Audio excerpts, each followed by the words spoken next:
Good evening and a very warm welcome to this edition of The Big Debate. I'm your host, Iguma Gabriel. Glad that you're joining us for this edition of the show. We're live on our website. We are on Star Times and other platforms. So don't miss any of the broadcasting here on Seetv. And tomorrow you have a chance to rewatch tonight's program. Today, we analyze the president's speech. The president just addressed the nation on the Ebola situation. 23 days after the Ministry of Health declared Ebola as an Ebola outbreak in the country, the president says 54 cases have been confirmed. They're still from the 5 districts that he had previously mentioned, and of the 54, 19 have died. The president says disregard any other figures that are being given that say more than 19 people have died. Unfortunately, 2 health workers are among the 19 whose lives have been lost. The president has advised that Ugandans should stop shaking hands, and 20 districts have been categorized as high-risk districts. The rest of the country has been categorized as medium risk. Is the Ministry of Health and those in charge on top of the situation? Are Ugandans taking this outbreak as seriously as they should? Away from that, a few days ago, Uganda celebrated 60 years of independence. As the country is, and a number of things are going on in the country. If time allows, we will put some of those things in context. For the big debate tonight, let's meet our panelists.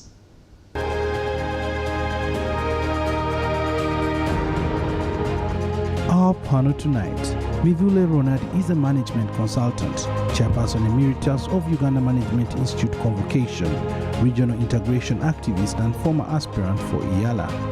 Mivule holds a master's in management, bachelor's of arts in economics, postgraduate in project planning and a postgraduate in business administration.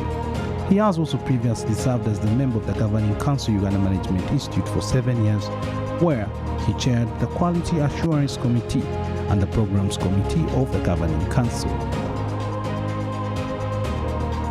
Captain Edward Francis Babu is a Ugandan politician, former member of parliament, former cabinet minister and former member of the Central Executive Committee of the NRM-SEC. Captain Babu has a wealth of political experience, having been a member of the Constituent Assembly, Minister of State for Primary Education, State Minister for Energy, and State Minister for Housing. Babu is known for speaking his mind irrespective of political affiliation, his good oratory skills, and debating skills. He is also a former commercial pilot with in-depth knowledge of the aviation industry. Dr. Timothy Batua is a politician, pharmacist, and member of parliament representing the people of Jinja West constituency. Batua also serves as the Shadow Minister for Health in the 11th Parliament. He holds a Bachelor of Pharmacy degree from Tamil Nadu Medical University in India and an MBA from Makerere University Business School. He is known for serving communities selflessly.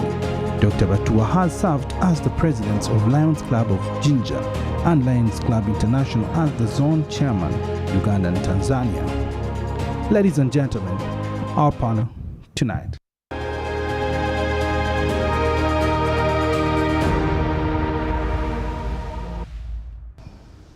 There you are, our panel for tonight. Gentlemen, good evening and welcome to the big debate. Good evening. Good evening to you. Mr. Mivule, it's good to see you back on the show. Thank you. I think today is my second time on this show. Yes. The first time I was here, our show gained a lot of traction, especially on social media. But many of the comments rotated about the excellence in this place, how you do things in a very meticulous manner. So let me take this opportunity once again to thank the management of Seetv for prioritizing quality and being objective in many of their programs. Thank you very much. You're far too kind. We've seen that some of your friends, the last time you're here, we're talking about IALA elections. We've seen some of your friends have decided to go to court. Are you joining them? Unfortunately not. Okay, if time allows, we'll squeeze that in a little bit. Captain Francis Babu, it's very good to see you. Welcome to the show. Thank you very much, and good evening to all our viewers and yourself. Thank you for having us. It's a pleasant evening, as usual. I like to encourage, I think Seetv is doing a reasonable job. Thank you. Thank you very much. I think on the panel today, you probably are the only one who probably almost actively participated or followed Uganda, at independence. Oh, yes. Oh, yes. I was about 13, 14 at independence time. I even served in the main ballroom in Lugogo. And I saw all those big men from East Africa. And of course, the euphoria that was there, how happy people were, regardless of the politics, which we didn't understand, of course, at the time. Some of us were very young. I belonged to what they call the Uganda Boys Club.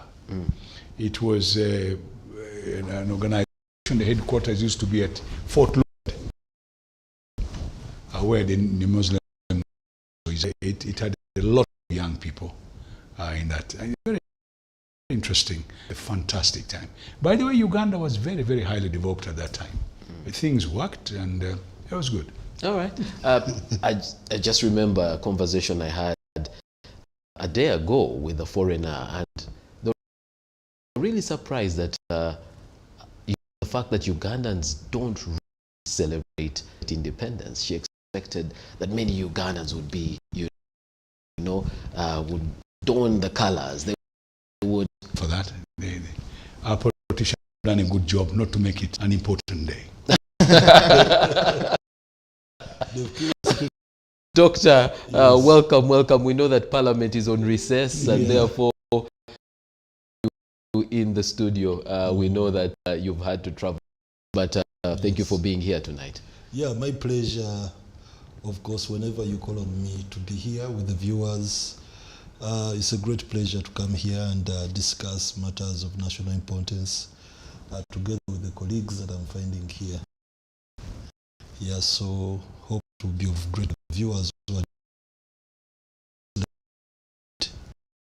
Let's start with you. Since you're a legislative doctor, you have the president there.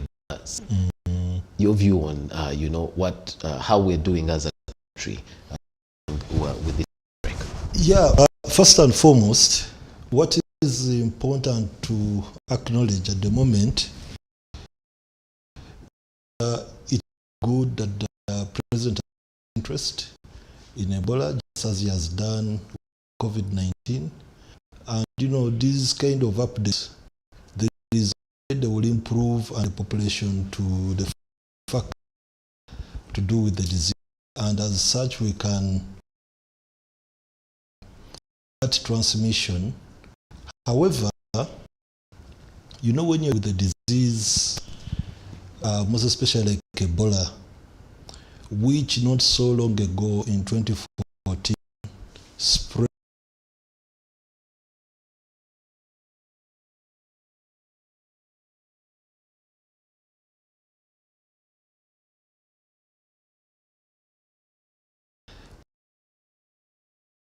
is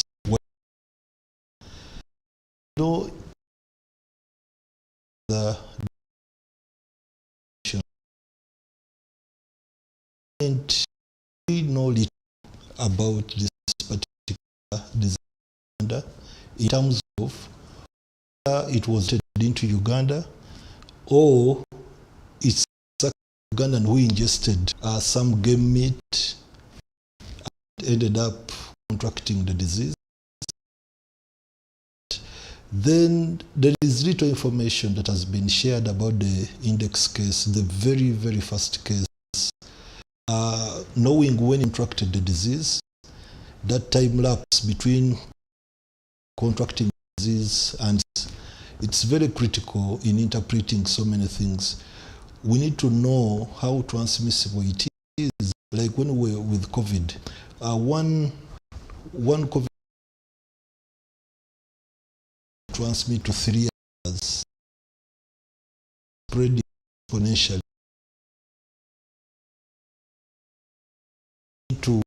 To gather that information,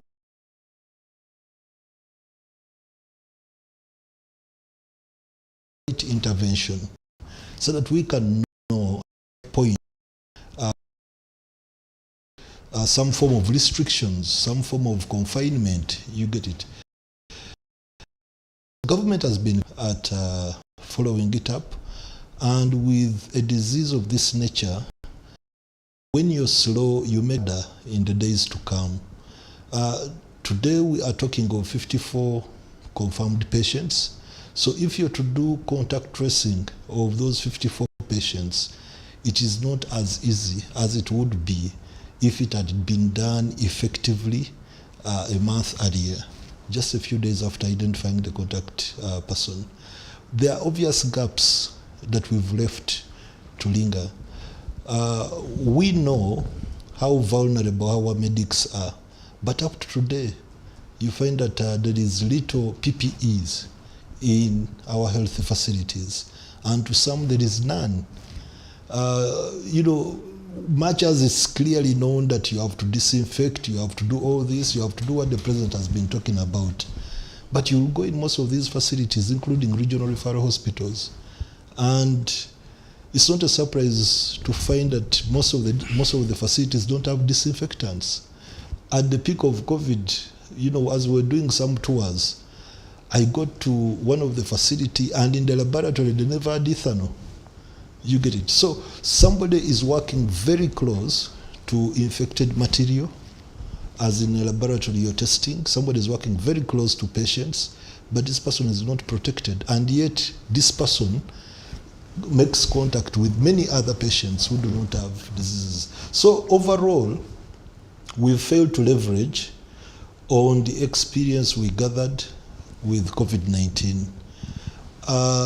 During COVID-19, we had established a very good system. We had good processes. We had recruited health workers and support staff, said ambulance drivers who were driving COVID patients, and COVID patients being highly infectious patients, and the same being true for Ebola patients. These ambulance drivers who were trained to transport highly infectious patients were terminated abruptly. We brought government to the fact that these people should be retained, these people should be absorbed, because they are only in regional referral hospitals. They are not in each and every healthcare facility. They were only in regional referral hospitals, and these are the facilities that handle healthy needs of a whole sub-region. So having these people in these kind of facilities, it gives these regions capacity to manage such cases like Ebola. But when they were abruptly terminated, when the intensivists, the nursing officers who were working in intensive care units were also abruptly terminated, rendering intensive care units white elephants. The laboratory people who were recruited at the time of COVID, who were working closely with some of the technology that was procured at that time, the gene expert machines, these ones can test most of these viral infections. Even Ebola is a matter of programming the machine and it tests. So those were also abruptly terminated. So today we can only run Ebola tests at UVRI, Uganda Virus Research Institute. Yet COVID had opened the country up to have ability to test highly infectious diseases within the laboratories of regional referral hospitals.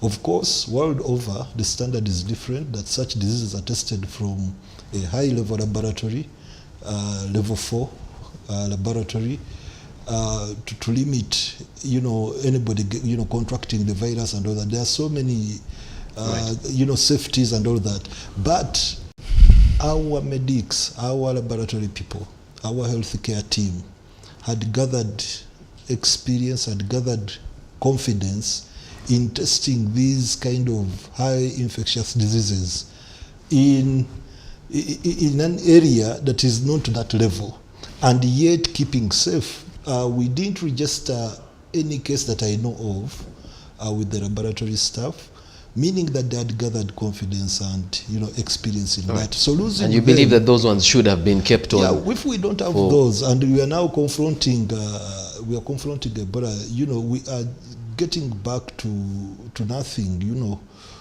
So that's why the cases are going up. I mean, if we had these people back in their places of work, we would have some form of confidence that when they get to, when the patients get to hospital, they can get medical attention. Otherwise, I saw a video on social media, I don't know how true it is. A patient was in one of the facilities, I don't know which one. but everybody was a distance, a very safe distance away from the patient. And that's the advice that has been given. Yeah. But you know, we had these medical workers, special medical workers, working in the COVID treatment units who had gathered confidence and exposure and experience in managing such patients. I think they should have been resourceful in this kind of time. Okay. But all these were abruptly terminated. So that leverage was lost. Part of the reason for that is resources, but we'll come back to you since you actually sit in a space where, these allocations are made. Captain Francis Babu, you did listen to the president. Yes, he's spoken about what has been done, but of course, as you listen to the president, putting that in context in relation to the things you've been hearing from, other parts of the world, but also the gaps, if you could weigh in. Well, first and foremost, we must thank the president that every time we have these problems of different types of diseases coming up with a pandemic or endemic or whatever sort of disease, which is very serious. Ebola is one of those diseases that frightens everybody. It's not a very simple disease. It has a lot to do with the areas, and especially in the tropics. And I think what the government has done, they have managed to isolate the areas, the epicenter where this disease is, and they have been following it. And so far they've got certain figures which the president has clearly told us, and yes, they've done a good job, our medics. But of course now this brings us to the second level, is the management of our facilities, including our big hospitals. Is it really up to the task in some cases? You talk about protective garments supposed to put on doctors. But I think they are supposed to be given the right equipment to be able to handle this disease. And therefore the management comes in. And then obviously, after, when these patients get there, like when the ones who have been cured, I mean, you've got to give them a credit. They have already done some work. And today, we know a little bit more about Ebola than before. So we know we can treat it. And we've got people who have got confidence, and they can treat it. The point is, how do we make them a little bit more confident? By giving them the facilities they require. And of course, I'm happy that the president, they're going to take mobile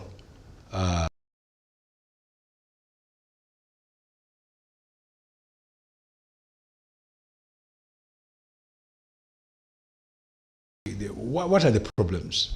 I think the Minister of Health and the Health Department is got somewhere.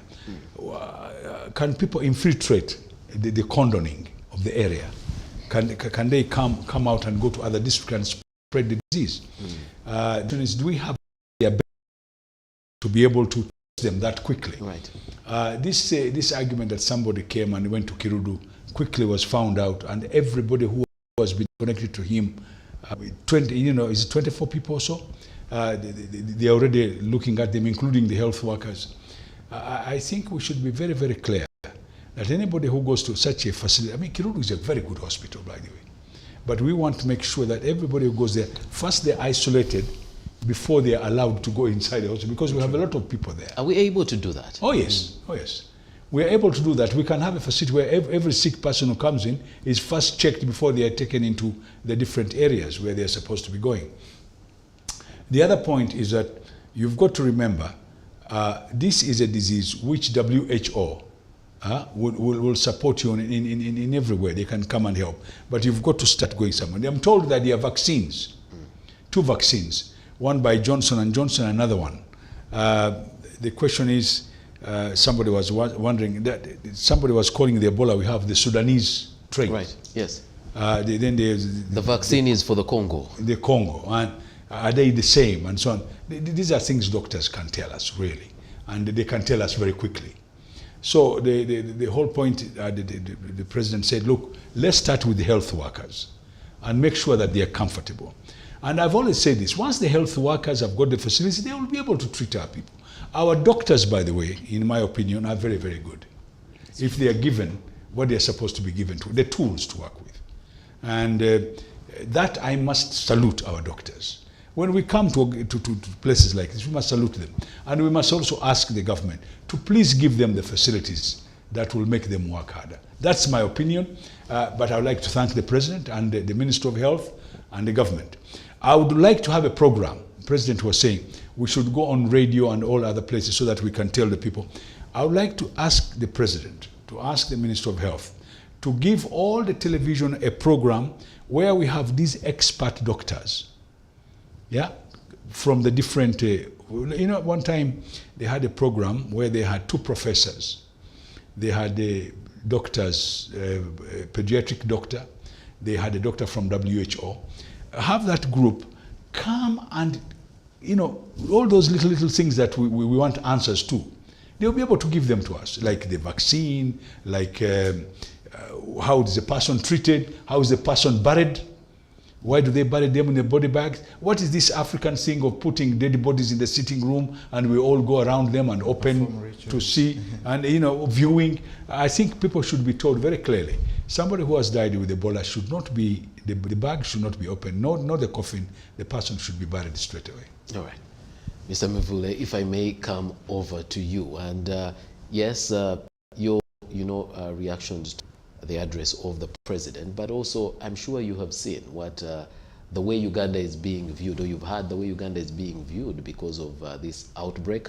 And for example, the US, specifying that Ugandans arriving in the US can only arrive through 4 airports, and what that means for us as a country. Thank you, Iguma. I am not a hypochondriac. A hypochondriac is someone who is so afraid of disease. I'm not that kind of person. But I think something has to be done better. I would propose that if it were possible, these affected areas should be put under quarantine, if that was possible. I don't know whether it is feasible or not. Now, people listening to me or viewing me out there may think, that is draconian, that is too harsh. But I don't think it is. Because if we don't do that, then the world is going to quarantine us, and they're already doing it gradually. If they're saying, Ugandans have to arrive at particular airports and they have to be screened first, that's where they're heading to. I love reading. My father, before he passed on, told me that if you want to be a leader, you should be a reader. So I do a lot of reading. Sometimes I read things that may not really be of so much importance. Today I was reading about value management. And in value management, they talk about ease. They talk about effectiveness, and they talk about economy. Now, because of time, I may not, delve into the discussion of economy and efficiency. But what I read about effectiveness is, if you want to be effective, then you should do everything possible to achieve best results. If it means killing a mosquito with a hammer, yes, you have killed it, and you have killed it effectively. If there is anything we can do to effectively curb down the spread of this disease, it should be done as soon as possible. Because, it's been how many months now? It's been 2 months, and we have around 54 cases. Yes, 2 months, but only 23 days from when, the Ministry of Health came out and said we have an outbreak. Yes, but you see, now we have, I didn't get the name right, Mwijana Yezu, who has moved... Twajira. Yezu. Let's go with the simple name. Twajira Yezu, who has moved from Mubende, and now... from Ruwero to Chirudu. They're saying he got in touch with only 24 people, but we can't be sure. So to avoid that, I think something has to be done to restrict the movements. If it means quarantining these areas, that should be done. But again, there are a few gaps that I think that have to be addressed, and I listed down a few things when I was listening to the President. One, I think the sensitization needs to be intensified. It is not yet adequate. It's not yet adequate, and my senior here has been talking about TVs and radios, but we need to ask ourselves, how many people in those villages have access to television? I think we need to think of more effective measures of reaching out to the people. If it means, doing house to house, door to door sensitization, then that should be done. The other area is, I don't know why the people of Mubende believe so much in native doctors. No, it's not only Mubende, the whole country. I didn't know. The whole country. I didn't know. So if this even the big men here and women in ties, they go. Me exclusive. Please put me on that list. I didn't know about that. But then, I think we need to work with the native doctors. Because if these people believe in them and they go to them, then we need to work with them and find a way of helping people who approach these native doctors. Point. If it means working with the leadership of the native doctors, then that should be done. Mama Fina is there, we can move around. They actually have an established leadership, yes. Yes. No, but just for quick information, many years ago in our local settings, when there was a bit outbreak of smallpox and all that, those houses were actually quarantined by the local people. True. So today, our local people, if they use the local system, they could say, this is what we have to do, this we have to do. They can tell the people what to do. Exactly. Yeah. Our communities are not that bad. I think they can. Then something else that puzzled me, why are people running away from treatment? We need to think about that. Then I think that should, it gives us a red light with the treatment centers. What kind of facilities do we have?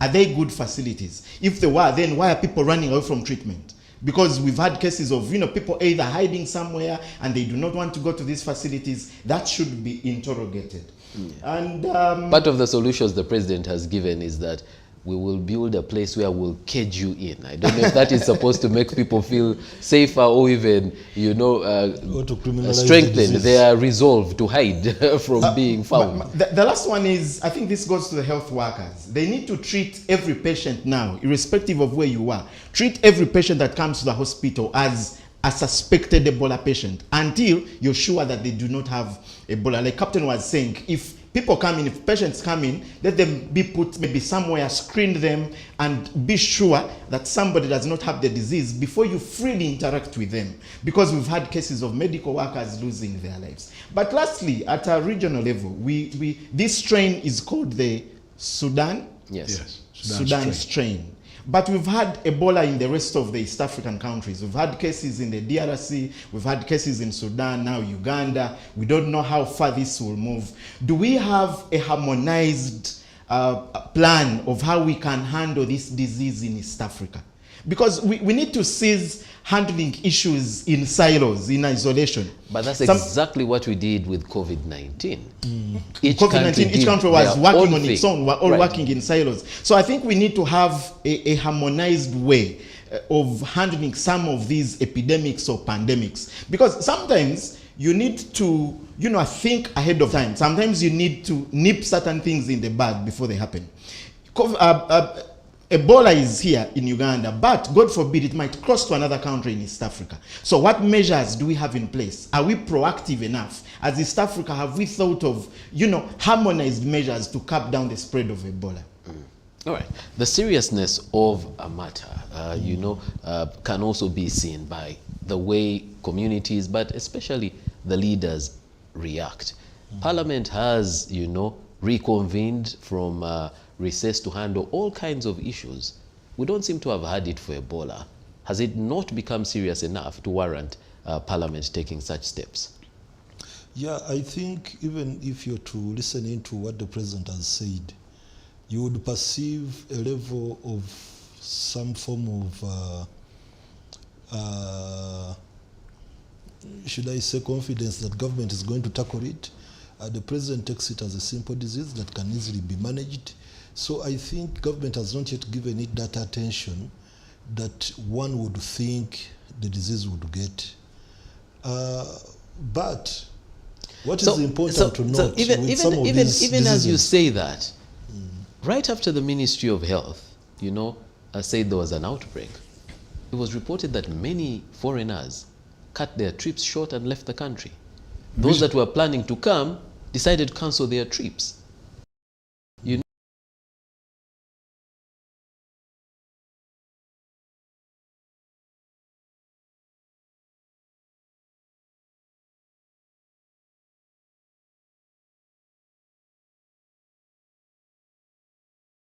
Surprises me because President Museveni, being a military man, he should know that you never underestimate an enemy. Yeah. But I don't know why this time around he seems to be, he's not taking this disease seriously the way he did with COVID. I really don't know why. I think there are two things. It's good and bad, because in the initial stages of the disease, you should diffuse panic from the public. The public should not undergo panic.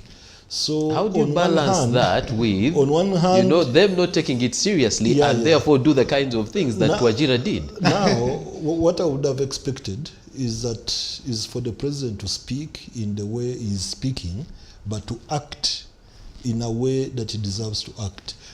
Speaking the way he spoke, speaking lightly about it, in the aspect that it can be controlled, it's not a very difficult disease to manage. Everything can be contained. Actually, this is very easy. Just stop shaking hands, this and that. That should be done. But when you get down on the ground, when it comes to now acting away from words, you should start worrying if the disease descends into uncontrolled community spreading. If you say that this disease started from Mubende, why should we hear it in another district? You get it? So the moment measures become so loose that you start citing cases in other areas of the country that are far from Mubende, then the disease is starting to get out of hand. And when you profile the patients, I've not listened to a lot of surveillance information and all that, but maybe what I've seen on TV, what I'm reading and all that, when you profile the patients, these will be largely, I think, the subsistence, if I'm to use the president's language, the ones he has categorized as those in the subsistence kind of economy. You get it? Yeah. If you're to profile the patients, if you're to look at the patients who have presented with Ebola so far. Now, the characteristics of these patients is that they will not drive their own vehicles. They will use public means. So they will be in close contact with many other people. Yeah. So it's difficult to say and appreciate that one person could present only 24 contacts in a period of about 2 to 3 weeks. You get it? A person of that kind of nature who moves in public transport, who is going to a witch doctor, and a witch doctor doesn't see one patient a day. A witch doctor will also see so many patients. So when you look at it, you see that the latitude is big. The people who are likely to be affected from this single patient are so many. And it is with that kind of effort that I thought government would come in and would know, actually would get real facts rather than assuming, so that we know what measure to employ. Now look at the contacts. If one of the contact has a school-going child, now that child goes into a school, a day scholar goes into a school, and when children are playing, there is contact. You get it? So what is the risk? How vulnerable are the schools in those areas? So these assessments should have been made, and closing down some sectors within those areas where the disease is for just 21 days, or maybe actually it should have been a month. Right. A month at at the minimum, but at the most 42 days. To close down maybe a few schools which are close to the areas where these patients are or where the contacts are. But of course you don't do this using a blanket policy, but you do it basing on some of the discoveries you've made. Okay. That maybe there is a contact, and that contact has a school-going child, or maybe this guy who passed on in Kirudu. We need to understand the guy's family. Has he got school-going children now? Those children, those schools where they are going, we could make assessment and see whether we close those schools. If he has got a wife who works in a certain kind of market, or wives, close the market. Yeah, but get it. But again, those are some of the measures that could contain the spread. Otherwise, if you don't do that, then you will hear a case in Jinja, you will hear a case in Mbale, you will hear a case in Busia. Once that happens, then you're descending into uncontrolled community spread. It's now beyond your control. You can't even predict that the next district will be Moroto. You can't predict. It's now uncontrolled. You get it? So if it descends to that level, then that's when they shut the country. You get it? If it descends to that level, you shut the country. But why leave it descend to that level when you have an opportunity to contain it at these stages? So we are saying that government was slow, and in such cases it should not be slow. So it is like we learned nothing from COVID-19 because we are not applying the knowledge we believe we gathered during the COVID-19 Okay, pandemic. and back to what I initially said. As we say, government is not doing what it should. It didn't learn as much as it should from COVID-19. We're also asking the other leaders, why aren't they applying this pressure on government? Why don't we see Parliament also taking this seriously? The Health Committee, Shadow Minister actually, releasing a statement and saying, we've listened to the president, these are the measures we know that you're taking, and this is what we advise as the alternative government. You're very right. I've not made a statement yet on Ebola, but as I said, that what is really important is gathering enough information such that you base on those facts and know whether government is prescribing the right interventions or there is something they should have done that they are not doing. You get it. But notably, during COVID-19, we had triaging kind of systems, the ones you're talking about, where a patient comes. If a patient is presenting with fever at the gate, that patient is put aside. Much as fever could mean malaria, could mean typhoid, could mean anything, but because it's better safe than sorry. You're put aside and you're screened for that. But in COVID-19, we would use the gene expert machines at the facilities and at the regional level to do the screening. Now here, these gene expert machines have not yet been transformed to be able to test for Ebola.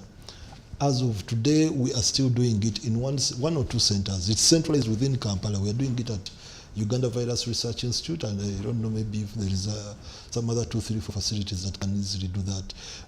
But this shouldn't have been the case. You get it. This shouldn't have been the case. So at the moment, we were giving government an opportunity and time to work within its comfort and, and see to it that maybe it ends the disease very fast. But when things turn out the way they are right now, we have to come in and see where government is going wrong. All right.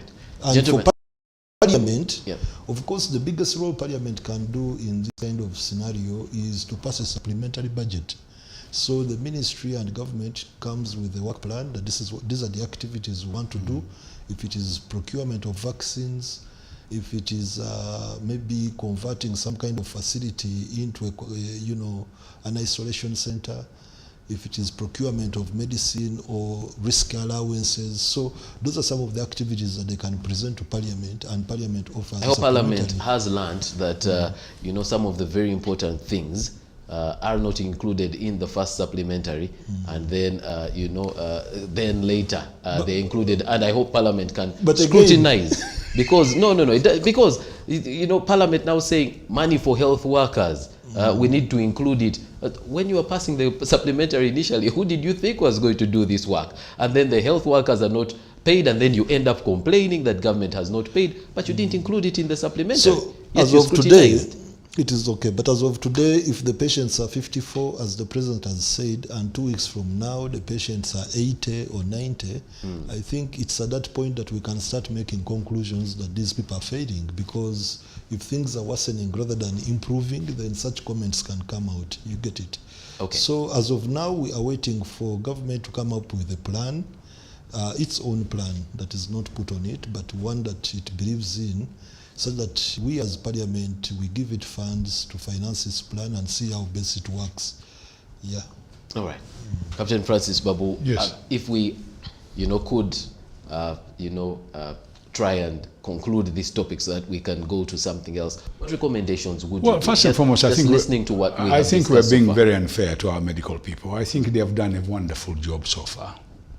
And their problem, my problem is the contact tracing. How do they trace? The tracing, who is doing it? Because it's contact tracing requires a little bit of a specialized group. You and me cannot be contact tracers. It has to be somebody who knows.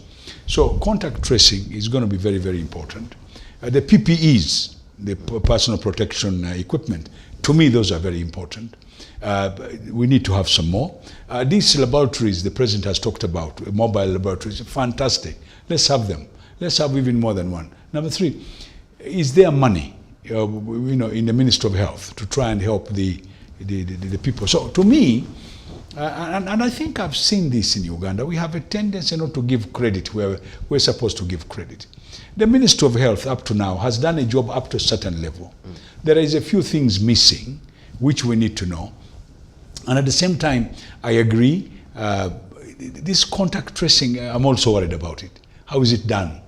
We need to know a little bit more about that. And I think the ministry, when they have a program, they can help us. When I talked about media earlier on, I was very serious about it. People today have little radios in their places, wherever they are, and we need to go on to those all over the country and tell the people what is going on. Number two, I think we should have a facility at the airport where people going out of the country should be, should be checked, which we did have during Ebola. Now, saying that the president was taking it like that, I don't think he was. I think what he was trying to do, and I could see it from his body language, was trying to tell you, look, we can control this disease. We've got it's not as bad as the other one, but this one, we know what it is and we can control it. Obviously, that was his method of approach. That's what I'm saying. After this one, the Ministry of Health should give us that panel of those experts, the researchers, the laboratory, the whatnot. And by the way, the laboratory is not only one. It's not only Entebbe virus. We have the National Laboratory in Butabika, which does that one also. It's quite... It's testing Ebola? Yeah, they do test Ebola. Okay. And what I want to... We have the people. What we need to do is to encourage them. And I want the almighty politicians also, the almighty politicians, not to find only holes into what is being done. The almighty politician, you are very good people. Please try and support the medical workers. Try to help our Minister of Health to do the job very well. This is not something we should play with. This is a very dangerous disease, and we need our people to be on ground. And the allowances we're talking about, we should not even be discussing it. It should be found and given it to the medical workers. So those are the things I would like to say. I would like to thank the medical workers. If there are weaknesses, we should try and find the answer. All right. Mr. Mevule, on... thank you so much. Actually, I've just gotten information that the Ministry of Health now has mobile testing facilities, which have been taken nearer to where the patients are.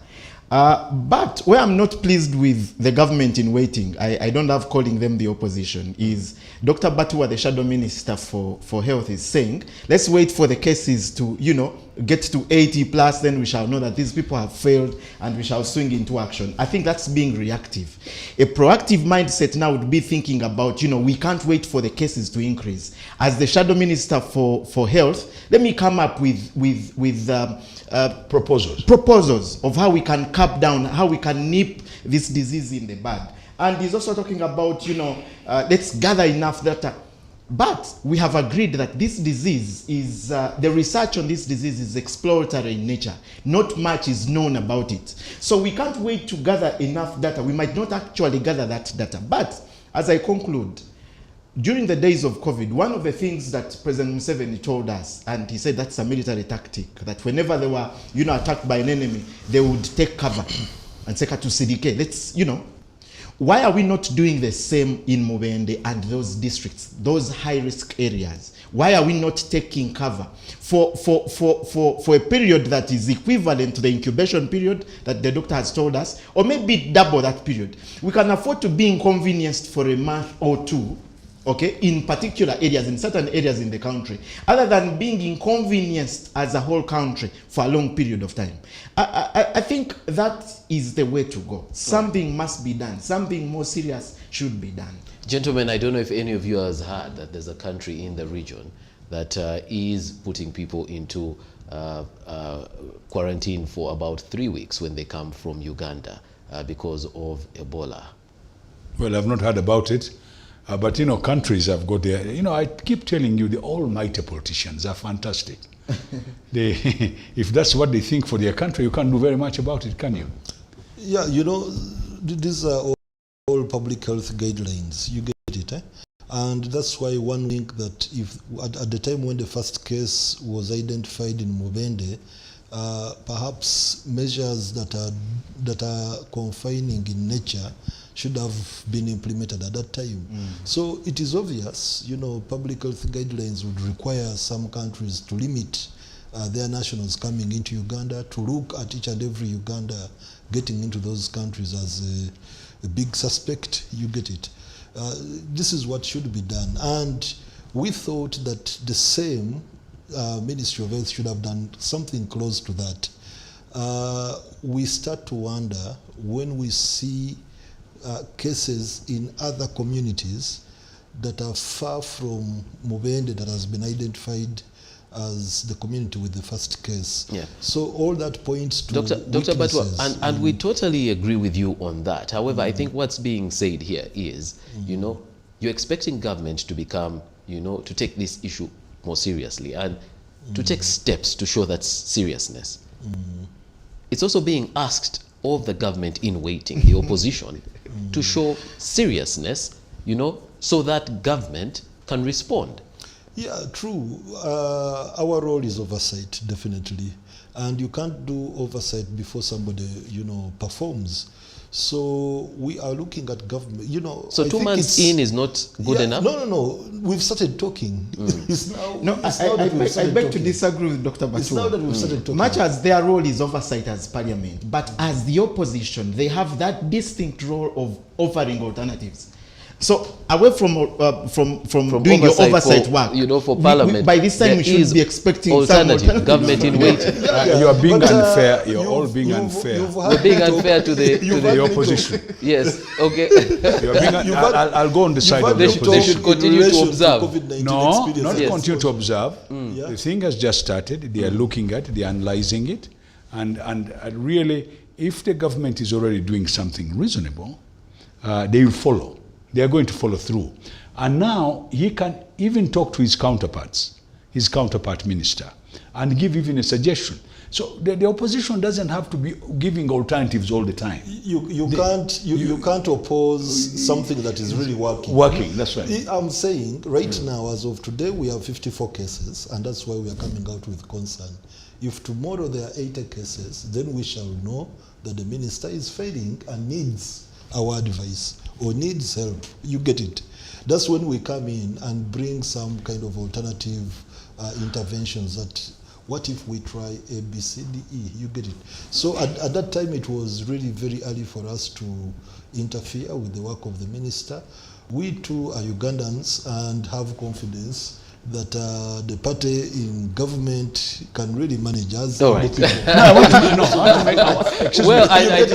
me. Now, I want to make as this humans, point. we get disappointed. I want to make this point very clear. Please go ahead. There are times when people in a country get together, opposition and government, but bipartisan program. This is supposed to be a Captain Francis bipartisan. Babu, I don't think we are saying that the opposition should oppose what government is doing. Exactly. But in his remarks, he said, he pointed out weaknesses. Exactly. Yes. And those weaknesses have got to be brought to the attention of the people in charge. I also pointed Otherwise, they will continue on that path. I also sure. pointed out that it's important to know the point at which we come in. We don't just come in at any at the beginning when an intervention has not been assessed to work. Right. Or not to work. Let me say something. Captain was saying that, you know, the opposition doesn't have to be opposing all the time. You know, offering alternatives doesn't mean that your alternatives should be dissenting all the time.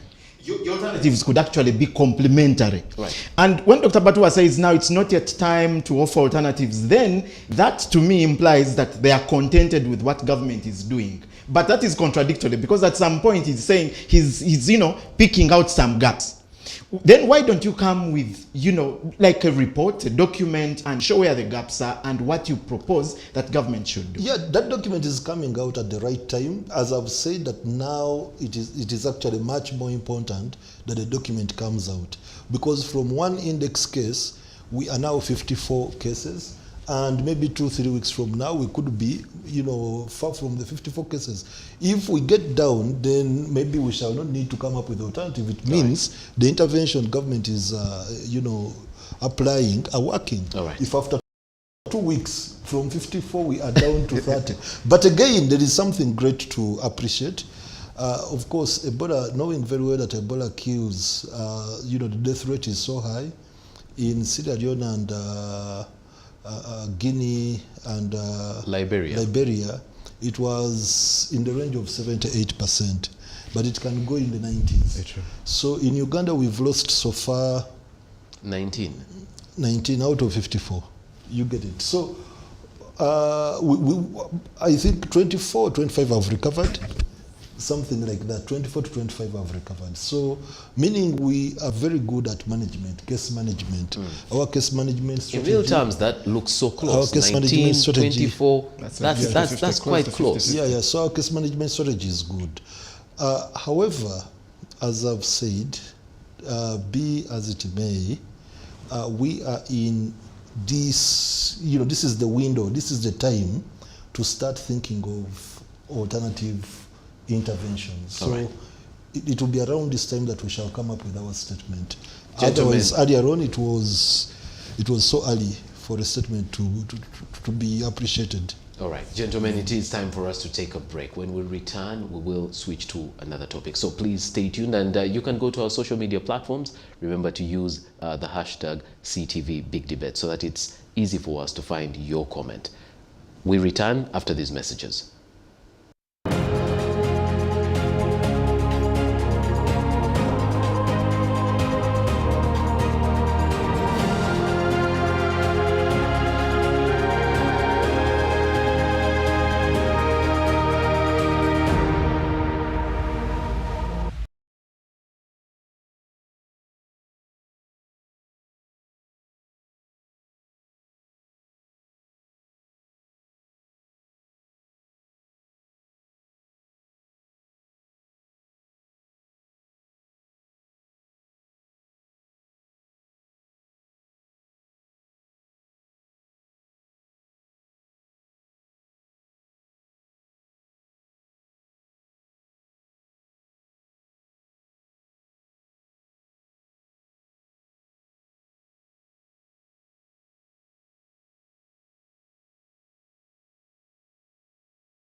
Thank you for keeping it with us. This is the Big Debate on Seetv. I'm your host, Uganda Gabriel, with a panel of three. Mr. Ronald Mevule, he is a regional integration activist.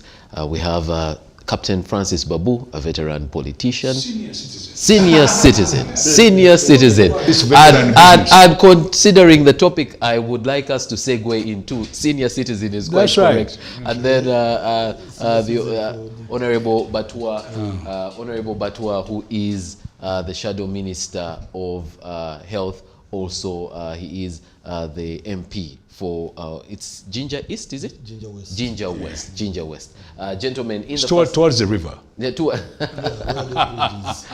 In the first segment of the show, we were reacting to the president's address on Ebola, and we finished off by giving recommendations from the fine guests that we have. And Captain Francis Babu, you being, I believe, the most senior on the panel, I'd like us to talk a little bit about Uganda at 60. On Sunday, 9th October, we did commemorate 60 years of independence. You started the show by, you know, just giving us a feel of what it was like at that time Oh. in that ballroom. And Yes. yeah. I was young, but it was exciting. Actually, the excitement in my case started in 1955. I was a very small boy. But the Kabaka came back from Britain, and he drove all the way from Entebbe, passing the old bus park, coming up Namirembe Road, going all the way to Namirembe Cathedral. And the road were lined up by people. And he passed there, and everybody knelt. You know, as the motorcade came, people knelt. I mean, it's something that nostalgia, you can never forget that. I lived on Rubaga Road, and therefore we all owned the road near where Kampala Parents is. The old Kampala Parents. Old Kampala Parents, yes. They passed there. I went up to Bakuri all the way up to the church. And of course, things went on. We had a lot of things. There were newspapers called Sekanyolia those days, and many other things. But in 1961, 62, politics came. So independence came on the 9th of October. I was then a little bit older, and we were in the Uganda Boys Club. It was a nice club for most of the young people in Kampala. Headquarters were at the Lugard Fort. And interesting things happened. We saw, we were recruited as young people to go and serve. And there was a tattoo at Nakivubo, there was one at Kololo, there was the ball, and we were chosen to go and serve at the ball. And we did quite a good job, by the way. We even got placards. What was interesting is all the leaders of East Africa were there. That was my first time to see Kenyatta. Nyerere came, Sir Edward Mutesa, the Obote and all that. They had special tables where they sat. Very interesting. There was a ballroom, there was dancing. And of course, to us as little kids, this was very interesting. Something you can never forget. So independence occurred. The flag went up and the other one came down. There was a tattoo, and we saw the bands, the British band, our band, very interesting. That day is something you can never forget if you were here. It was very good. Our country got independence. And that's what makes me like our country, unlike other people. That tattoo was not for anybody. It was not for the politicians. It was not for anybody. It was for Uganda. And what we saw, I saw a flag coming down, because up to that time I was singing Save the Queen. That day I started singing the national anthem of Uganda. We had been singing the Buganda national anthem, obviously, but here one flag went up and another one came down. That was independence. That meant that the leadership of the country was changing. From the Europeans to the Africans, and there was the prime minister was brought in, and all those things happened at the go. So there was independence. What hurts me is that that moment has never been repeated. What has been repeated is going to some place and people talk, and it never came to our people. But that day, every home knew independence had come.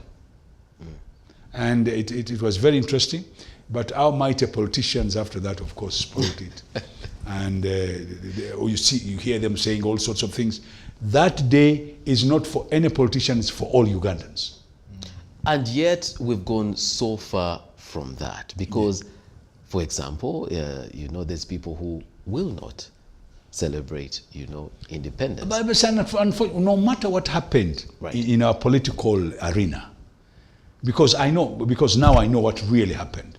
From 1948 onwards, the games that were being played, the divide and rules of the British fighting with the kingdoms, all sorts of things. Our kings who had died in foreign countries, how they wanted the federation of East Africa, and how our people could not understand that federation.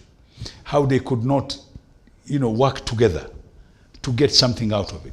So, to me, it is the almighty politicians, but the white men, for their independence, they have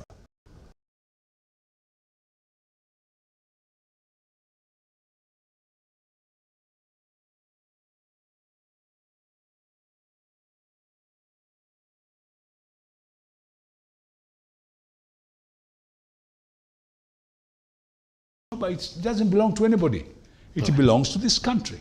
Dr. Batua, Captain Francis Babu says the almighty politicians have messed this thing up, have really, you know, taken the essence of, you know, independence and celebrating that landmark. You know, how do we bring it back to the center? Why are the politicians, you know, making this thing so polarized that it feels like it's a party thing? Just very quickly, if I want to fight my friend here and he's in government, I don't want to celebrate independence because he's there. You know, why? It has nothing to do with our differences. Nothing. Yeah, maybe, okay, well, I've appreciated Captain Francis Babu, the insight he has given us. Actually, I also felt part of the kind of mood that was at that time as the other flag was coming down, this one was going up, as people around, you know, Kampala at that time were having fun. But we missed all that. And it's the first time I'm getting that kind of, you know, that talk that gives us that an understanding of the mood at that time. To me, and to many people who are like me, we look at independence in, say, an academic way or in a different way. First and foremost, we imagine the kind of life Uganda was undergoing under the British. And in this, we feel it was something exploitive in nature, that these people, the colonialists, came and took most of our resources. So by us becoming independent, they were giving us authority and giving us that opportunity of being in charge of our resources, of being in charge of our destiny so that we can forge a way forward. So to that point, that's where we pick it up from. And now we can decide to come up with, you know, a conversation that criticizes what should have been done that is not being done, or that builds on the little that is being done. So in what we see on Independence Day, many times, like me who is in the opposition, of course, what I see, I don't know whether it's what others would see in the NRM party, but I feel like it becomes a party kind of politics, you know, a party affair, an affair of the party in government. It becomes NRM.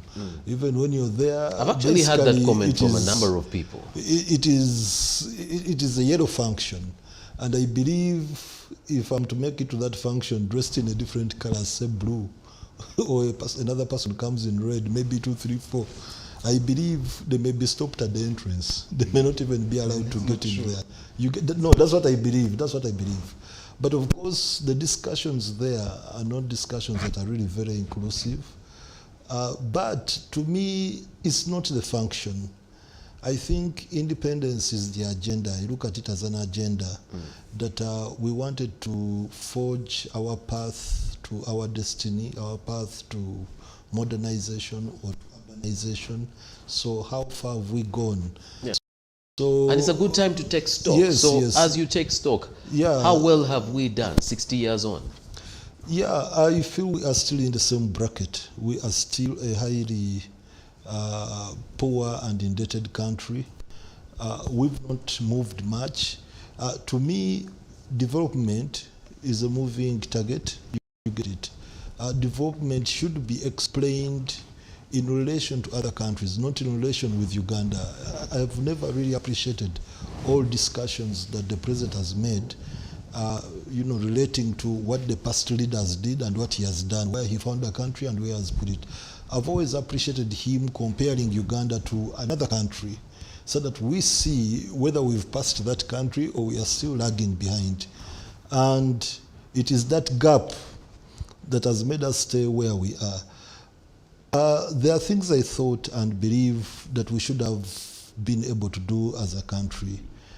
I really believe like what other countries have done in the line of investment, because to develop you need investment, you need money coming in. You know, the Ugandan shilling is not the money ruling the world, it's the dollar, and to get a dollar you have to invest.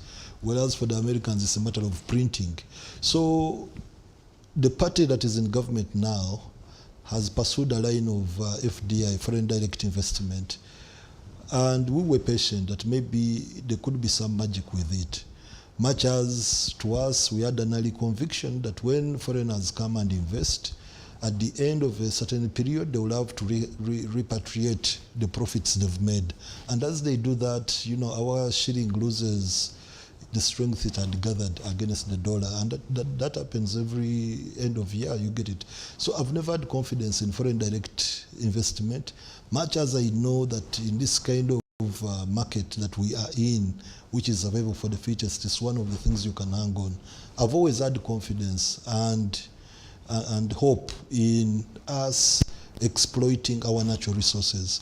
And I thought that this is the path we should have embarked on much earlier than today when we are discussing the oil. When we register disappointments on oil as it is, you know, when I heard that in France, there were discussions not to get us money for oil exploration, maybe not to give Total, which is one of the biggest players. I thought we should have now embarked very fast on the line the green people are on, the one of lithium batteries. You get it? Because I believe among the many resources we have is lithium. Where there is copper, there is lithium. You get it? But the discussions about resources is minimal. We have gold, we have this. These are the resources we can get out of the ground. We sell and now be able to finance so many things. When you know, when it comes to investing, when you have money, there are so many things we can talk of. Secondly, because there are just only three things that I register as disappointments along the journey after independence. Our education should have put us on a very good path after independence, but it is still lagging behind. We are still doing bad. I know just after independence we were quite okay because that's what I was going to say. I thought it started quite well because there's a period where even our neighbors were coming here. Our neighbors were coming here, so many presidents. You could even see many Ugandan teachers in Kenya and some African countries. You could see the doctors in Kenya and other African countries. You could see, you know, most of our well-trained and qualified people in other countries. So that throws a light somewhere. And when you look at education in that perspective, it is the reason China has come out from where it was. You know, when they talk of cheap labor, that industries are going to a particular region or a particular country because of cheap labor, let's first understand that all developing countries have cheap labor. You get it? But the reason why China was preferred in preference to other countries is because, whereas it was cheap, but their labor had skill. It was of a certain kind of education. So, so the second point is on education. What's the third one? You know, we should have by now maybe devised or improved on some of the technologies that we have. I grew up knowing Katwe. You know, whenever somebody would talk of someone who has, you know, ingenious knowledge or traditional knowledge or some form of knowledge, they would talk of Katwe, Magaziga Katwe, something Katwe. So I believe by now we should have maybe worked and improved on some of the technologies we have. I believe we should have incorporated technology. When you talk of farming, you know, it's what we normally talk of as our biggest advantage. But our products can't even compete with our neighbors. Our rice can't compete with Tanzanian rice, which is our neighbor here. You get it? Because they've invested in lowering the cost of production by, you know, increasing the yield and all that. They've mechanized. They've done that. For us here, those are all talks on Independence Day. You know, you'll get intelligent talks on how this should be done, how the other should be done, fertilizers, this, that. So you only get hope. You get a brilliant speech, then you get back home. If you're to spend time on TV, you will listen to a very brilliant speech. The speeches there have been brilliant. Actually, Kololo, if it's a place where somebody, you know, just does research or makes write-ups, you get it, eh? You would get convinced that Uganda has some of the best brains in the world. Which I believe we do. We do, because I've had the best speeches. I've had people making very wonderful speeches, very wonderful submissions. But that's where we start and that's where we end. We've not gone further than that. If we can only go further than that, then we'll do it. All right. So that alone is a disconnect between the leadership, we people who are in leadership, but most especially the party in leadership and the country. Because why should you be knowing what you should be doing and instead fail to do anything? Okay. You get it. Mr. Mivule, if I may come to you. Thank you, Iguma. Dr. Batu has talked about speeches, but the speech that the president gave was, I think, one of the richest speeches he has ever given for this particular independence. But I'll base my submission on the two questions he asked. He asked two things. He said, do we have professors of economics in this country? That was his first question. And I think he was... Sorry for interrupting you, but before you go any further, growing up as a young man, we actually spoke about President Museveni as being an economist. And so when he asked that question, I remembered, isn't he one of the fine economists we should have? Whether we have professors of economists, he was alluding to value addition mainly, because he gave a number of examples there. He said, for example, the annual turnover from a coffee business is around 460 billion per annum, but Africa gets only around 2.5 billion. Uganda, being the leading exporter, gets around only 800 million. So there is that problem of us exporting raw materials and we can't even afford the finished product. That's why he was asking, do we have the professors of economists? Then he asked another question, and he said that, do we need the Latin America in Africa, or we need the United States of Africa in Africa? And for me, being somebody who is passionate about integration, it touched me a lot. And I am one of those people who are not so much excited about independence, not because of my party affiliation, no, I'm NRM. But there's one question I keep asking myself. We got independence, but did we decolonize? In many aspects. If you look at the way we are dressed, and I ask that question, did we decolonize? If you look at the way you're dressed, if you look at the way all of us here are dressed, look at so many other things, the language we are using on this show, did we decolonize? Do we have a common language in Uganda, for example, that if we want to communicate something, and we do not want to use a foreign language, do we have one? We do not have that. But the most important thing that really touched me is the presence of the borders. Before 1884, we all know that we did not have these borders that we have today. We are not as fragmented as we are today. I think in Africa, we are around 56 or 54 countries. We didn't have those borders. And Uhuru said something very interesting, former president of Kenya. He said these borders... Be careful with 54 and 55. Morocco will get annoyed. He said something very profound. He said these borders were not for our development. They were rather for our exploitation. So we got independence. My question is, did we decolonize? If we had decolonized, then we wouldn't be having these borders. Do we need them? That's the same thing that the current president of Kenya, President Ruto, talked about. Said, yes. Do we really need these borders? So me, I'll start getting excited when we fully decolonize, because independence is adequate, but is not sufficient. Okay. The sufficiency will come with us letting go of the things that the white man left with us. One of them is the borders, and many other things. Dr. Patwa was talking about the education system. The education system we have, does it suit, or is it tailored to answer the African problem? What are we teaching our children? Tennessee River Valley Project. We have been in charge. Canadian we have been in charge. We have been in charge of that. But we've been in, yes, I love the pronunciation. You know the word which I used to enjoy in school is the word Saskatchewan. And we said it many different ways. Saskatchewan and what have you. But also, I want to interrogate a certain part. We have been in charge of that education system for so many years. There's something he has said which is very good. There's a particular part of your submission that I want to interrogate, and maybe just for clarification. This is to do with value addition. I've heard the president talk about it passionately, and well, I would appreciate his arguments in that line.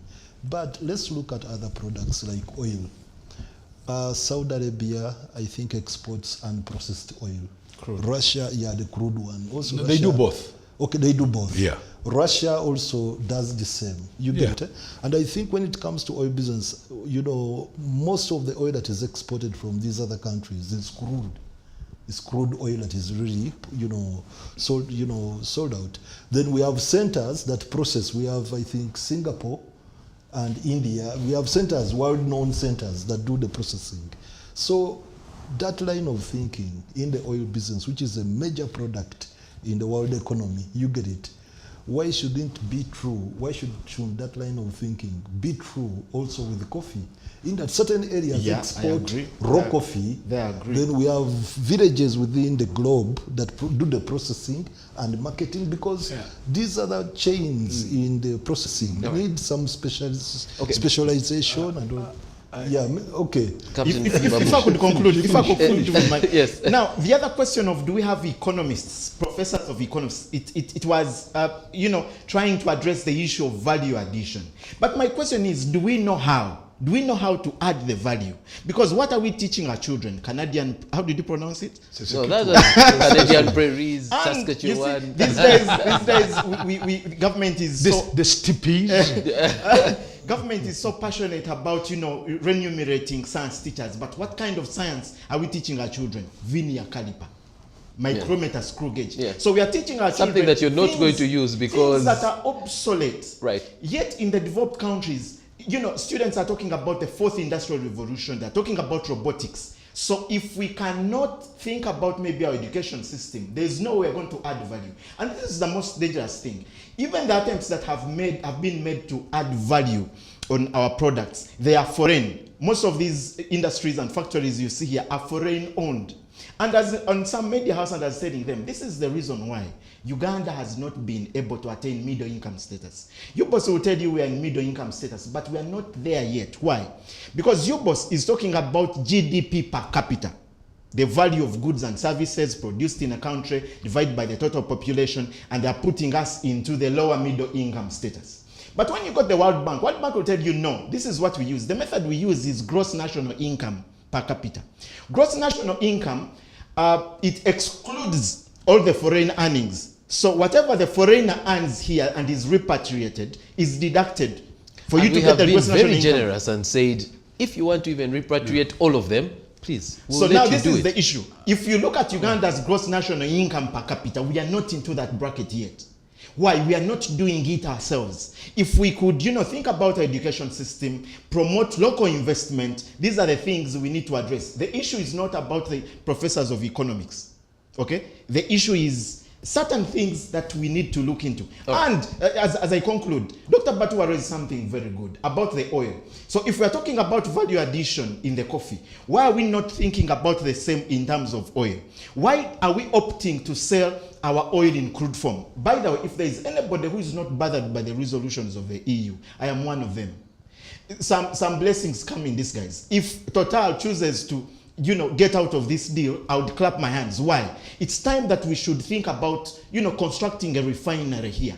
We are selling a barrel of oil for less than $100 a barrel, out of which we have to deduct maybe around 12 for less than $70. When you say 100, you have for less than $70. It can be 94. And we have to deduct. I was part of the policy. I was part of the law. When we were discussing oil. So when the price goes above 70, we now invite a windfall tax. We tax them differently. So while crafting the law, we envisage that oil will be below 70 shillings per barrel. Yeah. Okay, now we sell a barrel of oil for less than $70. Yes. We have to deduct around $12 and pay to Tanzania for the transportation of the crude oil. Then some portion has to be taken by Total. Yet fuel here in Uganda is around 6,000. It has reduced a little bit, we thank God. But why don't we think of our own refinery? We might not have money to construct a refinery, but I am pretty sure that there are so many players that would be willing to give us that money. Coffee. All right. Captain Francis Babu, if I may come to you, your quick comment. I enjoy listening to people discussing symptoms. Where is the real These issue? are all symptoms. That is and true. the Ugandans enjoy discussing credentialism. Professor, please. I've been told there are professors who are not intellectuals. You have a degree, but you're not an intellectual. Then I have been told something which really hurts me, but I'm sure I'll have to say it. Whilst our friends, the Asians, Indians, Chinese, Koreans, have understood the workings of the Westerners in their businesses and have understood their aim, right? We have not. The Because Arabs, the one thing we cannot, I'm coming. We cannot wish them away. No, I'm coming. Yeah. The Arabs initially did not understand the Westerners. They did. When he's talking about they took crude oil to Singapore and everywhere, of course that time they were taking advantage of the poor Arabs. At one time they were buying a barrel of oil at $5. The Arabs allowed these people to do that. But during that time, the Arabs started understanding what was going on. So they came up with something called OPEC. Are you with me? They continued selling the crude oil, but the money they got out of crude oil, they started building refineries. That's it.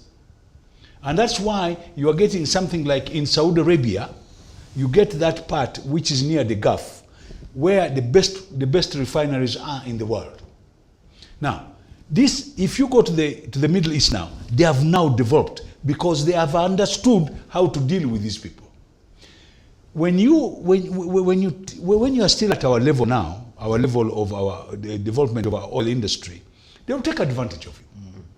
And therefore, they are saying that you'll have to give us the crude oil. The answer should have been yes, please, quickly.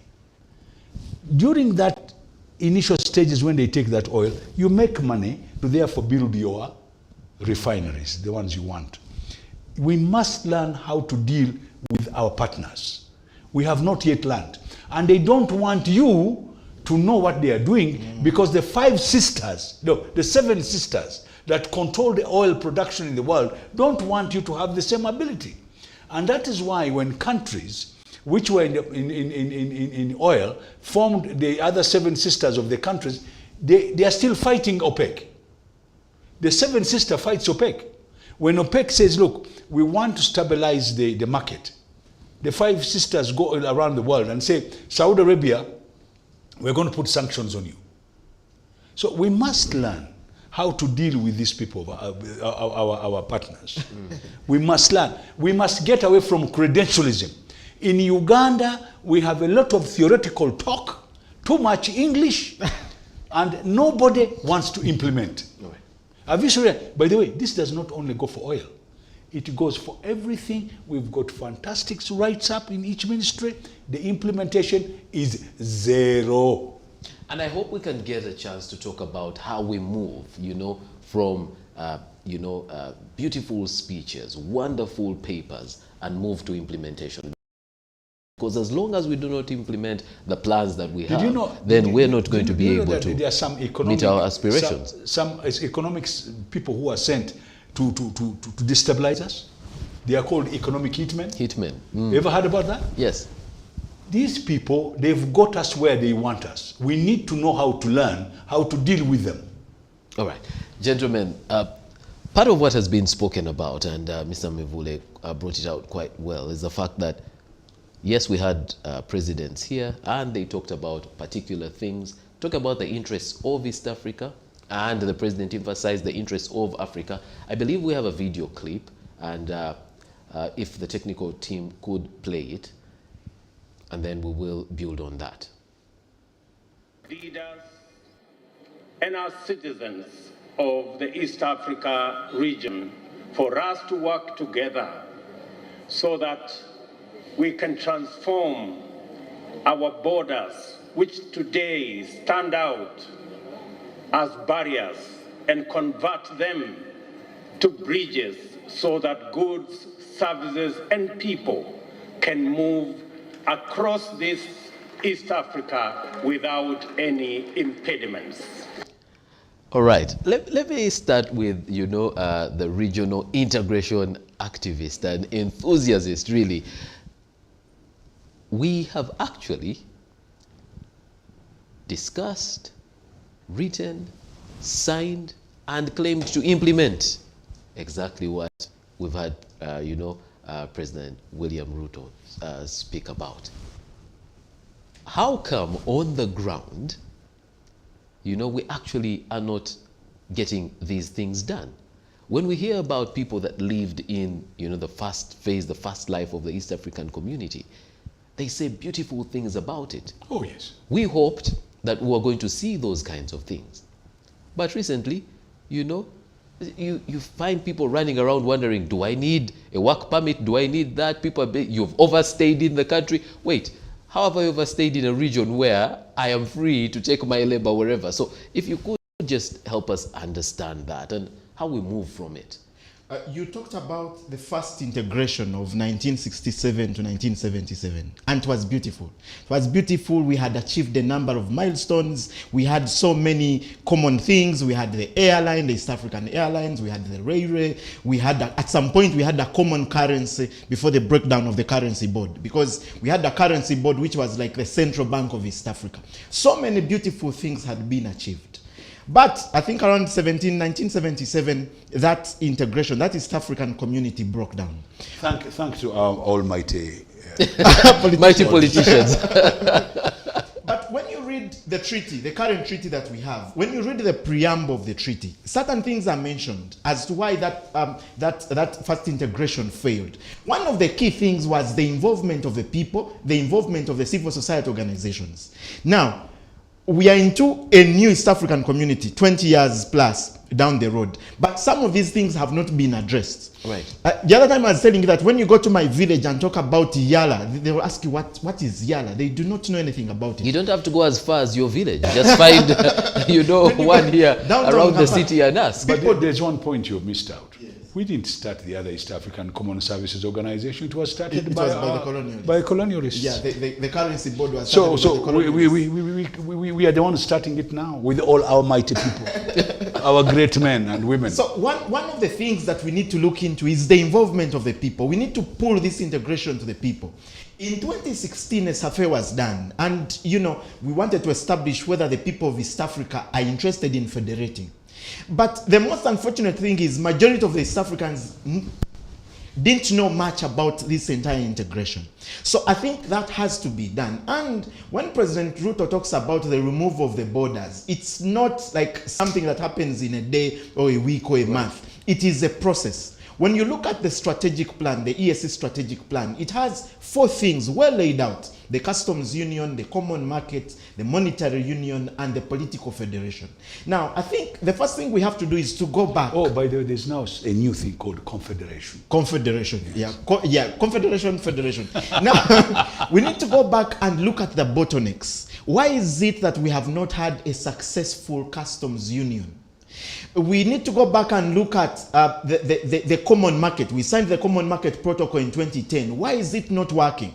The president on Independence Day said something that really touched me. He said that there were some people who were convincing me to ban Tanzanian rice from getting into the Ugandan market, and I refused. And that is a plus. I actually told some people that... And it's beautiful rice, by the way. It's beautiful rice, and it is cheap, Tanzanian rice. I was telling some people that I owe the president a cup of cappuccino.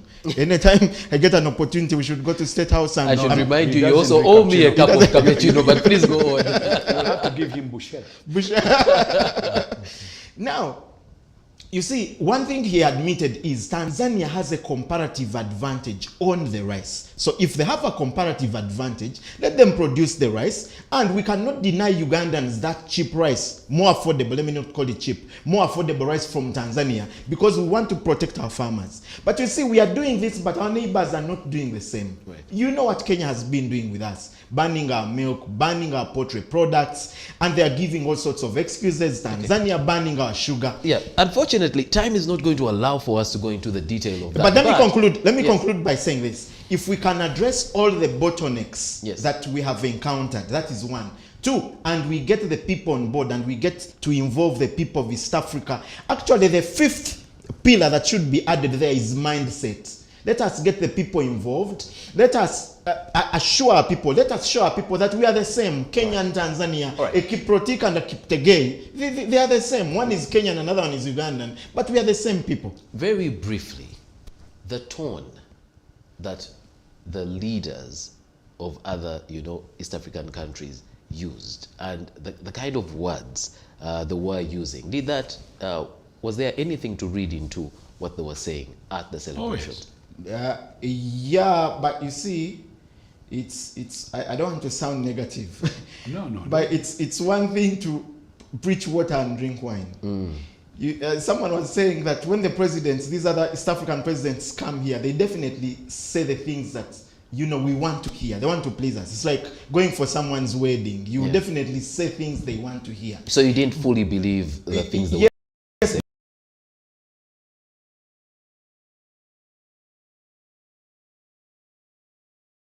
community, or they are even inclined to SADC. We need to interrogate and the those protectionism things. that And they that actually protectionism, which we are not doing, unfortunately. But Okay. why should they be inclined to East Africa rather than SADC when Uganda's imports less than 4%?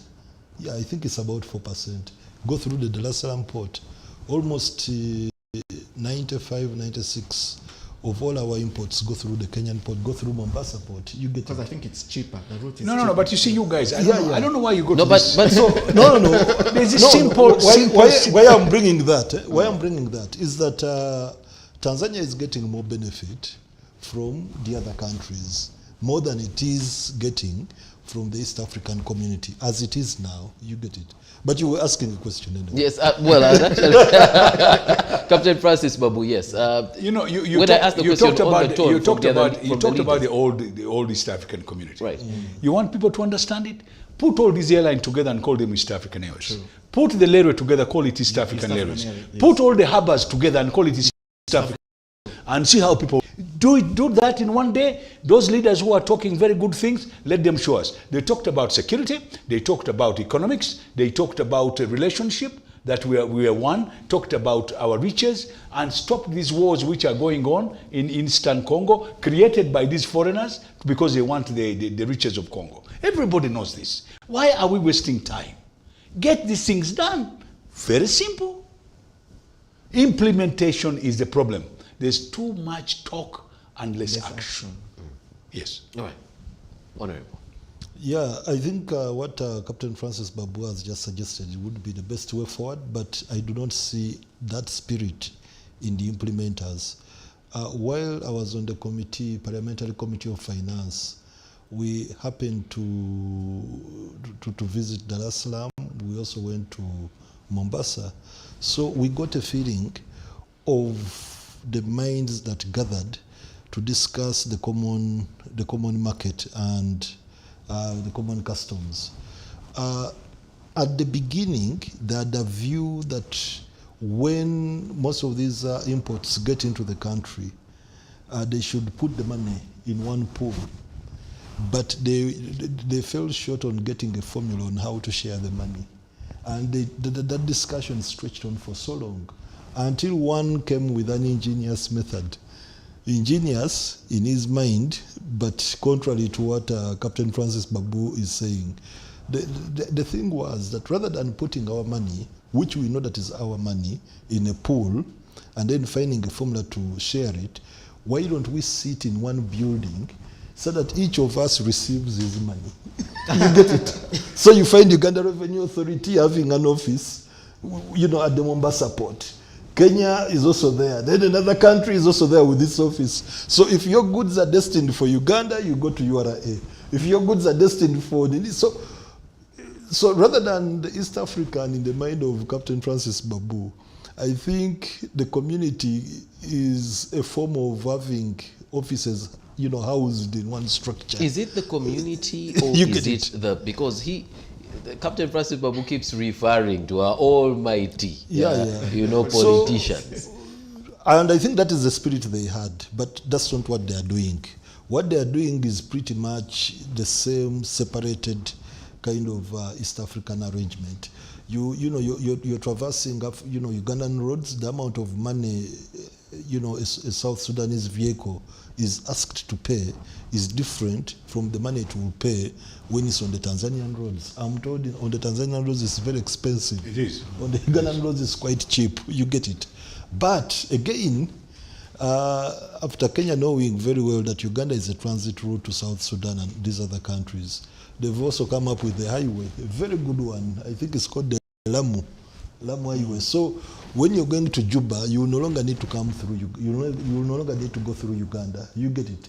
So we are having competition amongst us as states, but quietly when we get into the public, we try to show brotherhood. We try to speak nice. We try to show that the East African agenda is on the right path. But when these leaders retreat, what they do is very different. They've introduced non-tariff barriers cautiously, and they make sure that these things persist. when it comes to oil, I don't know the politics of fuel very well, but what I know is that Uganda is on the second leg. You know, fuel comes in through Kenya in these tankers, but it's mostly the Kenyan businesses that buy this fuel.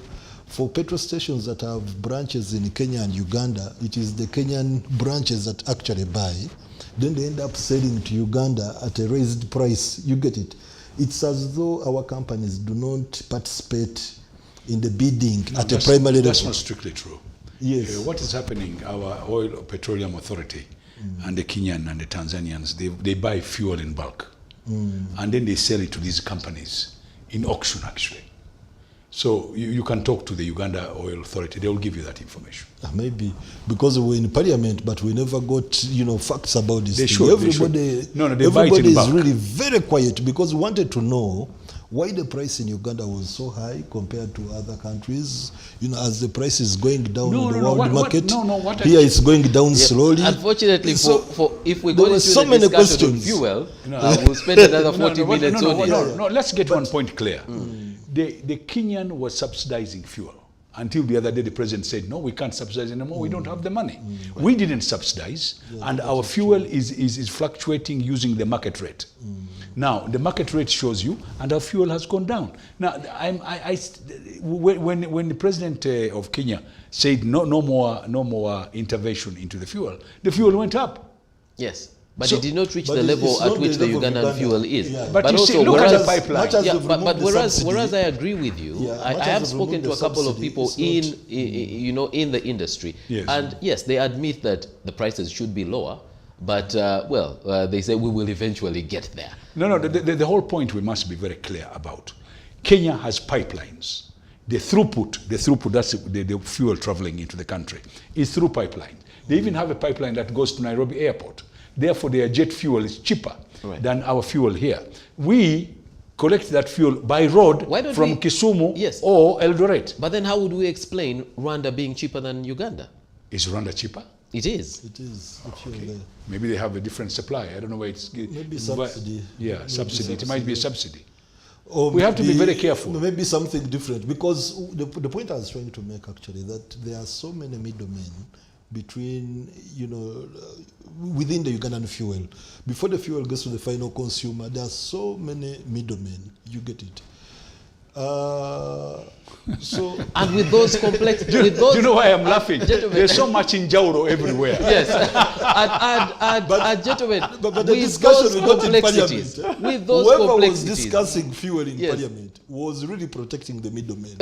Involved in there, nobody was giving an elaborative discussion of how the No, Ugandan fuel gets our on Minister the- of Energy should give us a complete detail how that fuel is purchased, how the Uganda Petroleum Authority works on it, and how the fuel is bought in bulks, We have a- how it is auctioned. we have Actually, a magic answer. I would This have is preferred a the free situation. market economy controlled by the forces of demand Fine. and supply. Then show it to us. I would Should have preferred a situation whereby our oil company, UNOC, procures it, puts it in its depot, then our people go there to bid. You get it. That's what they do. But that's not the case.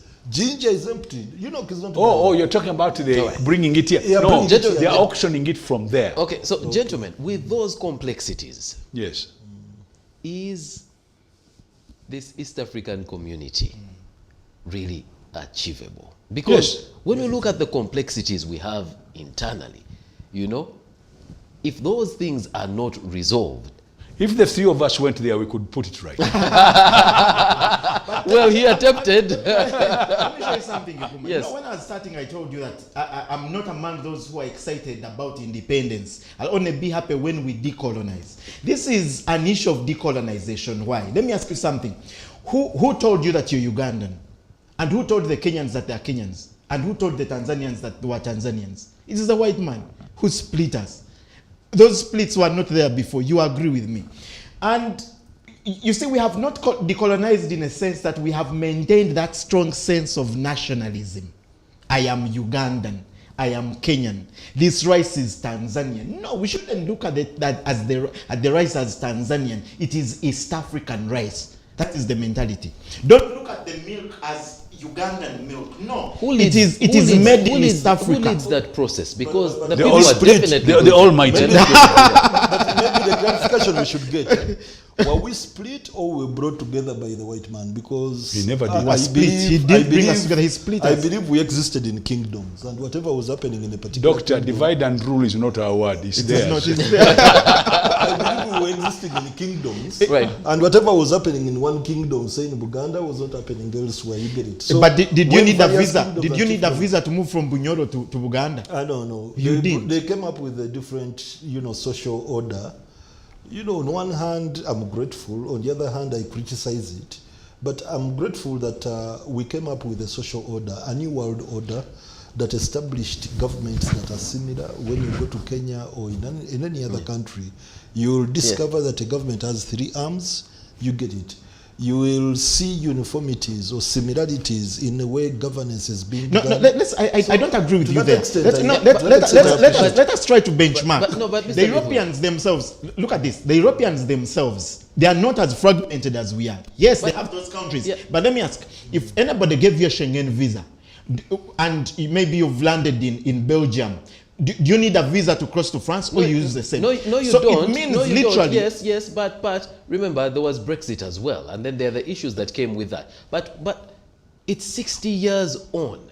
Can we continue to blame people that are not, in charge directly of our economies, of where we go, for where we find ourselves? How much have we done to determine our future?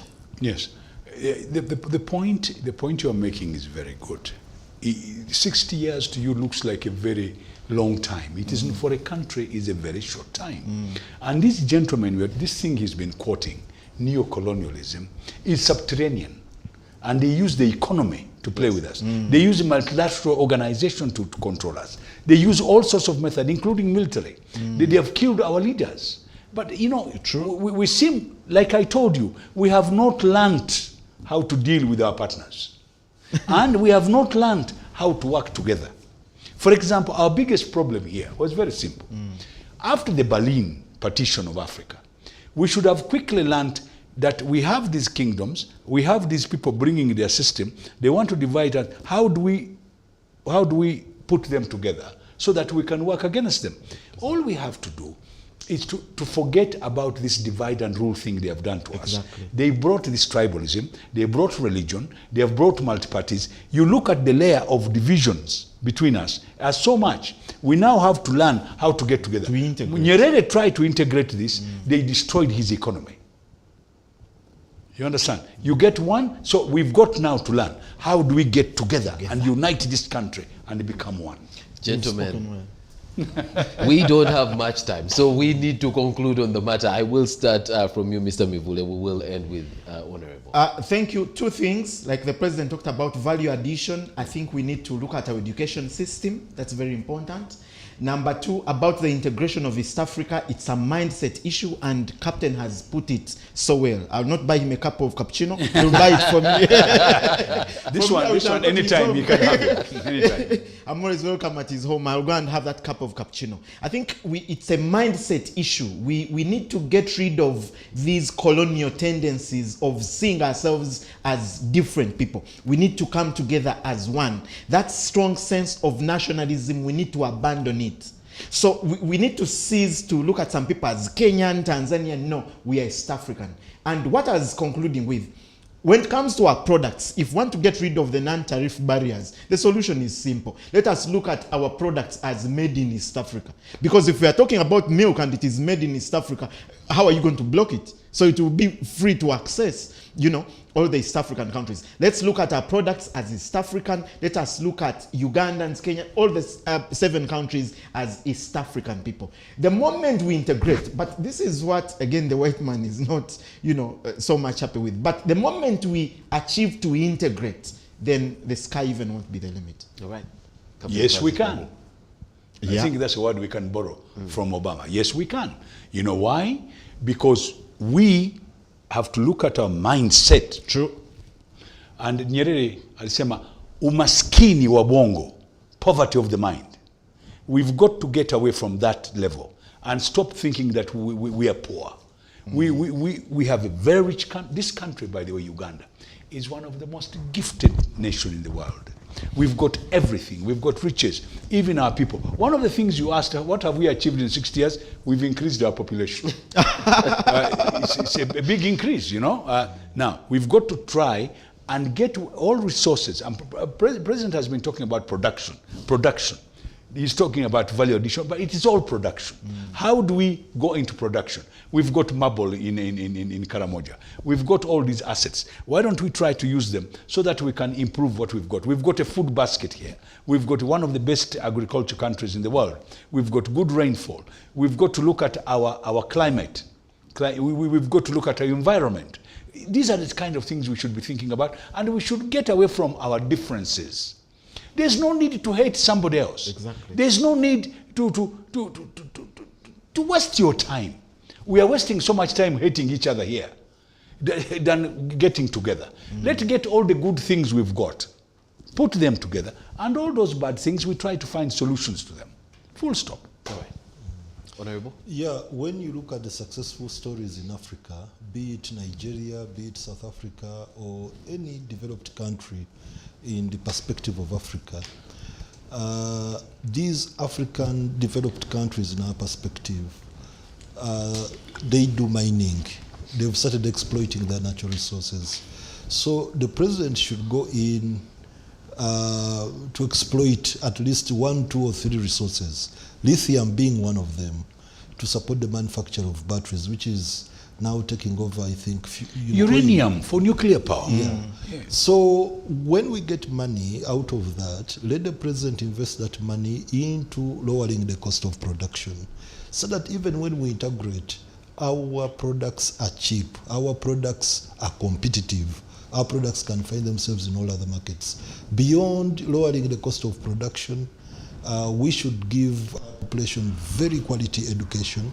We should give our population very, high quality health services. For the education, it will enable us to cope with the future, because the developed countries are running there into the computer chip kind of business and all that. India. So we need to get in there. So to get in there, most important is the education. We need to have very good quality education that is accessible by all, not for only those who can afford, but whoever wants to study should be able to study and go to whatever extent he wishes. So for all that to be done, there is need of money, and I'm only advising that we can only get there if we start exploiting our resources. All right. Can I say something in 10 seconds? He talks about lowering the cost of production. Actually, our cost of production on many of the products is lower than our neighbors. For example, I'll talk about sugar. If you talk about sugar, Ugandan sugar is cheaper than Kenyan or Tanzanian sugar. When you talk about our milk, same story. When you talk about our poultry products, so even lowering the products has not worked for us. Instead, it has attracted protectionism for our from products. Our neighbors. Yes. The cost of production, maybe let's get it this way. Just recently in Parliament, we were discussing Uganda buying electricity from Kenya, and it was cheap. So having cheaper electricity in Kenya would mean that their finished product would be cheaper than it would be in No, it was a mistake. Then oil, when you discuss oil, fuel in Kenya and Tanzania, it is cheap because it's subsidized, you get it. So that has a very big implication on the cost of production. But of recent, you're seeing the Tanzanian rice coming in Uganda. You're seeing maize. Right now, a kilo of maize grain in Uganda is 2,000 shillings. And it's because of the Tanzanian maize that the Ugandan maize has dropped to 1,600. Because Tanzanian maize will come at 1,600, so it's up to you to sell at 2 and then compete for the market. So this is forced to come down to 1,600. So our cost of production is sincerely quite high, and which makes us not so competitive. Tomatoes in Uganda are very expensive as compared to Malawi. So we should bring our cost of production down so that we become competitive. Gentlemen, we have to leave it here. But it's very important. Just one word. You know, the value addition is so important. You know, the tinned milk we make from here, made by our company in Mbarara, is being sold in Nigeria and in Tanzania and in Sudan, the powdered milk. Right. Now, if we can do that, it means we can do it for everything else. True. Captain Francis Babu, senior citizen, the Honorable Timothy Batwa, Jinja West Member of Parliament, also Shadow Minister for Health, and Mr. Ronald Mevule, a regional integration activist, would like to thank you all for being on the big debate tonight. Thank you. Yes, been a Dear pleasure. viewers, thank you for joining us for this edition of the show. We return next week with another edition. Till then, continue to watch the programming here on Seetv.